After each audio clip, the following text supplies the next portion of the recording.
Alright, this is a quick tips and tricks. These old jewelry boxes. You know, just take a damp rag like this, wipe them off, wipe off the fabric, let it dry. Don't underestimate the value of the boxes. There is a lot of interest in those because there are people that will buy them so that they can fill it up with odd bits of jewelry and then they send it off to an auction house. Or they use it for a display thing. I use this one for when I have yard sales and I have stuff that is going out. Now, I'm going to show you what else I have. This video is going to all be tips and tricks. Here's another tip. I can't get whatever that is off, but I'm using it. It doesn't matter.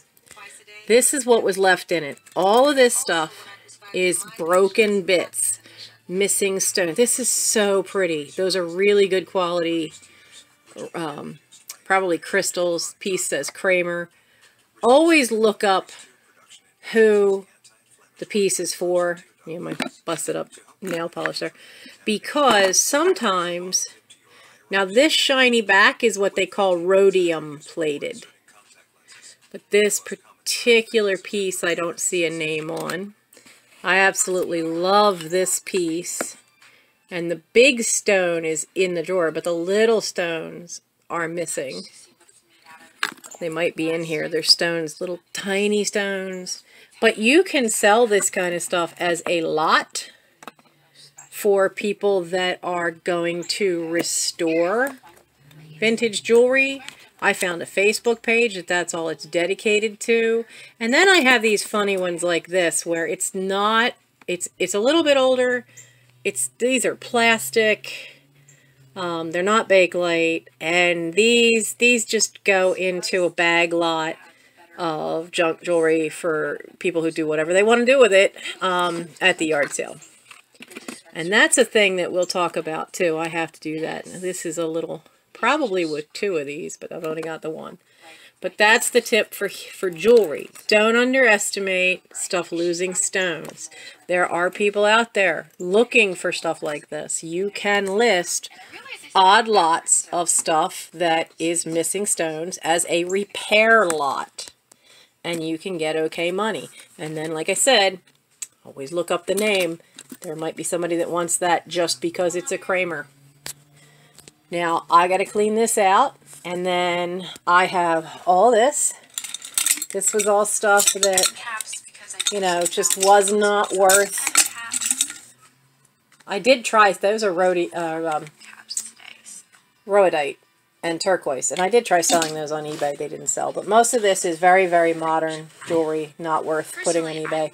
And I'm having a $1 yard sale where everything will be $1. And so that's what this is for. I'm setting up this box full of this and other stuff that didn't sell or is really just too contemporary to be worth putting on eBay. And I'm going to have it in my dollar sale this weekend. So I'm be piecing all these little bits together as tips and tricks. And I'll keep you posted.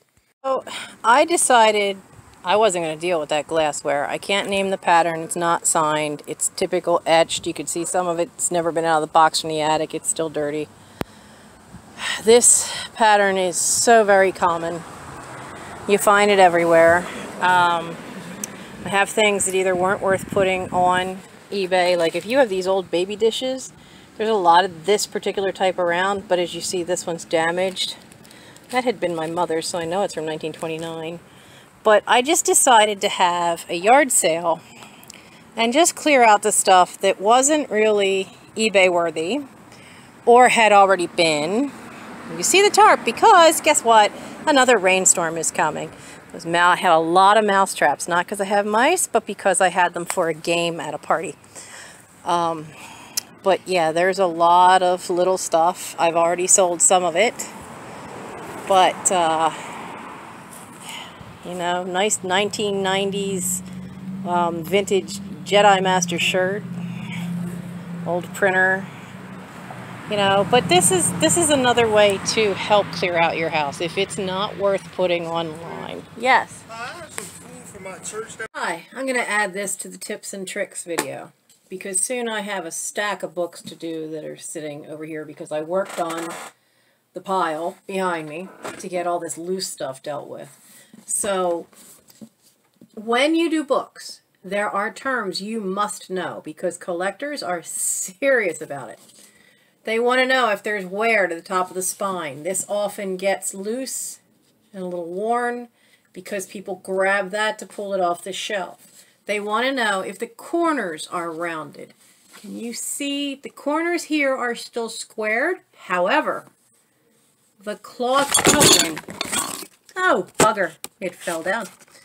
Well, maybe I can get a closer picture then. Look, no, it's going to focus on my face. See, you can see where the corners are worn, but they're still squared, okay? This type of edging, I think, is called offcut, not square cut, I know that. What else do you need to know? You, of course, need to describe everything, the spine, the condition. This is cloth covered with embossed lettering. Okay, now it also has a decorative cover. Sometimes these embossed covers, when it's the whole cover, there'll be little initials somewhere hiding. There are collectors just for that artwork. The Delaware Art Museum, the library there, has a large collection of books that are specific artists that are on there. You have to know these terms too. Let me sit you back over here and hopefully it won't fall over again.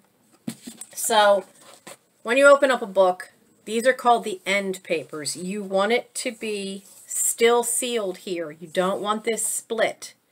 If it's split, you want to say if you can see threads inside. If you can still see threads connected, that's okay. Because they can get new end papers from a book restorer. This is a book plate. It's not always a great thing to have. Certainly having little marks, but you always want to say if a book is inscribed. The back of this one, the end papers look pretty good. No splitting. But in a couple of pages in, it has this. You see that? When you see all these little brown dots, there's this very specific term for this. This is where moisture has gotten to the old paper, and you can see it here. It's inside on some of the pages, not too far in, but obviously the back of the book was sitting somewhere where it got damp, where dampness got into the paper. This is called foxing, and it's very important to know the right terms. Book collectors are a serious group of people.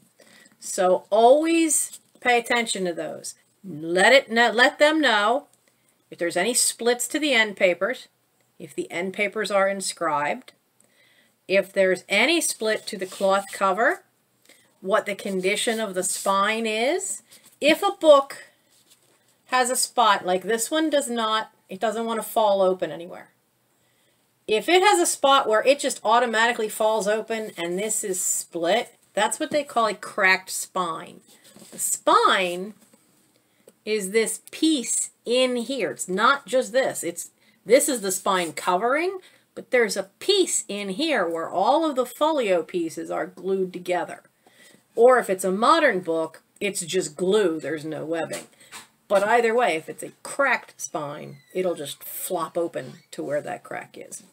So keep those in mind. This one has a worn split here.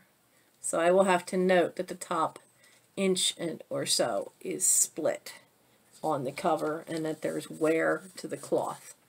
But these are important things to know. And with shipping, media mail goes at a lesser rate than packages, which is also something to take note of in your auctions.